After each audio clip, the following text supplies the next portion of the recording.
Sir तुम्हाला एवढी कशी माहिती आहे? अरे 2 वर्षापूर्वी एका शाळेसोबत आलो होतो म्हणून.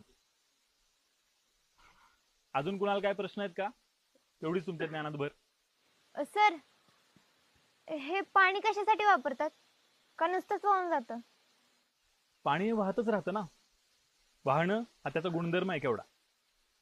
हा पुढे याचा उपयोग शेतीसाठी, पिण्यासाठी, आणखी बऱ्याच गोष्टीसाठी होतो.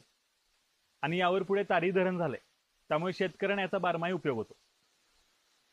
सर एक विचारू का? तरी म्हणलं मधुकर अजून गप्प कसा. विचार.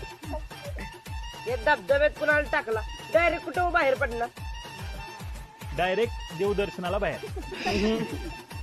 असले विध्वंसक प्रश्न पडतात कसे रे मधुकर तुला? अहो सर या बिटक्या इक्याला टाकायचा होता, बाकी काय नाही. कहां से आया मैं वो कौन, हर दीवानो मुझे पहचानो.